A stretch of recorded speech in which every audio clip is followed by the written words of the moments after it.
ચોમાસું ચાલી રહ્યું છે, પરંતુ છેલ્લા ઘણા દિવસોથી વરસાદે ગુજરાતમાંથી જાણે રજા લઈ લીધી હોય તેવો માહોલ જોવા મળ્યો છે।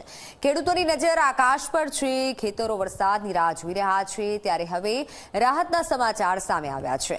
હવામાન વિભાગે આગામી 7 દિવસ વરસાદની આગાહી વ્યક્ત કરી છે। તો જાણીતા આગાહીકાર અંબાલાલ પટેલે પણ 23 થી 31 ઓગસ્ટ દરમિયાન રાજ્યમાં વરસાદનું જોર વધવાની શક્યતા વ્યક્ત કરી છે। ત્યારે જુઓ અમારો આ ખાસ રિપોર્ટ।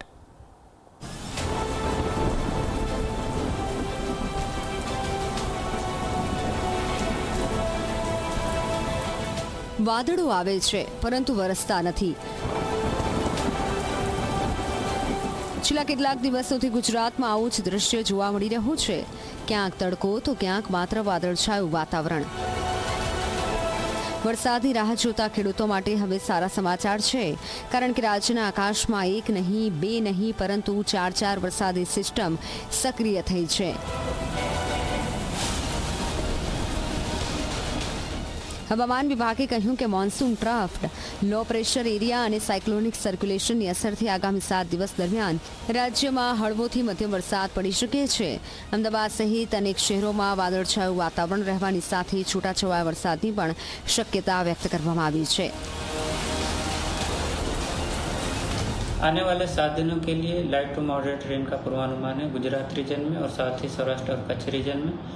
और हम सिस्टम्स की बात करेंगे तो गुजराती स्टेट के आसपास जो सिस्टम्स बने हुए हैं उसमें एक low pressure area north east MP पे बना हुआ है और एक दूसरा cyclonic circulation south west MP पे बना हुआ है। और जो एक मानसून ट्रफ है वो अभी भी अमृतसर से लो प्रेशर एरिया को पास कर रही है।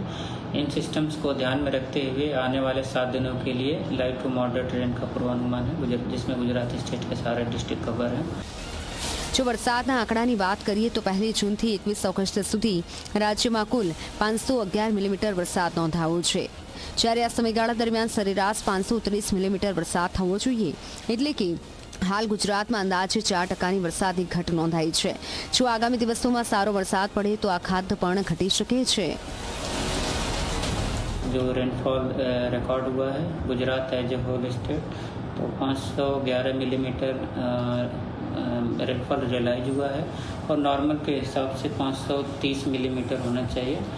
तो अभी भी 4% डेफिशिएंट है Gujarat as a whole state 1 जून से लेकर आज 21 अगस्त तक। विंड डायरेक्शन की बात करेंगे तो जो गुजरात के लैंड रीजन है उसमें south westerly to westerly wind travel करेगी। 7 दिन के लिए लाइट टू मॉडरेट रेन का ही पूर्वानुमान है। બીજી તરફ જાણીતા આગાહીકાર અંબાલાલ પટેલે પણ વરસાદને લઈને આશાવાદ વ્યક્ત કર્યો છે। તેમના અનુમાન પ્રમાણે 23 થી 31 ઓગસ્ટ દરમિયાન રાજ્યમાં વરસાદનું જોર વધી શકે છે। મધ્યમ ગુજરાતના કેટલાક વિસ્તારોમાં ભારે વરસાદની શક્યતા છે, જ્યારે ઉત્તર દક્ષિણ ગુજરાત અને સૌરાષ્ટ્રના અનેક વિસ્તારોમાં પણ વરસાદી માહોલ જામે તેવી સંભાવના છે। ખાસ કરીને 24 થી 26 ઓગસ્ટ દરમિયાન ઉત્તર ગુજરાતમાં વરસાદનું જોર વધી શકે છે। આગામી 48 કલાકમાં ગુજરાત સૌરાષ્ટ્ર અને દક્ષિણ ગુજરાતના ભાગોમાં વરસાદ ઝાપટા પડવાની શક્યતા છે। આગામી 24 કલાકમાં અમદાવાદ, મધ્ય ગુજરાત, વડોદરા, આણંદના ભાગોમાં પણ વરસાદ ઝાપટા પડવાની શક્યતા રહેશે। આ ઉપરાંત લગભગ સૌરાષ્ટ્રના ભિન્ન ભાગોમાં પણ વરસાદ ઝાપટા પડવાની શક્યતા રહેશે। દક્ષિણ ગુજરાતના ભાગોમાં પણ વરસાદ ઝાપટા પડવાની શક્યતા રહેશે। ઉત્તર ગુજરાત, સાબરકાંઠા, અરવલ્લીના ભાગોમાં પણ વરસાદ ઝાપટા પડવાની શક્યતા રહેશે।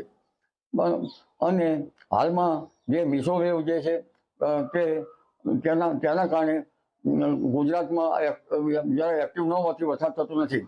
આ માસના અંતથી અને સપ્ટેમ્બરની શરૂઆતમાં ગુજરાત, સૌરાષ્ટ્ર, કચ્છ અને ગુજરાતના અને ઉત્તર ગુજરાત, મધ્ય ગુજરાતના ભાગોમાં સારો વરસાદ થવાની શક્યતા રહે।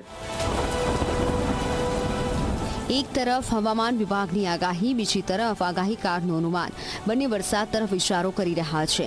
હવે ખેડૂતો સહિત સમગ્ર ગુજરાતની નજર આકાશ પર છે, કારણ કે જો મેઘરાજા મન મૂકીને વરસે તો માત્ર વરસાદની ખાધ જ નહીં, પરંતુ ખેડૂતોના ચહેરા પર પણ ફરી ખુશીના વાદળો છવાઈ શકે છે।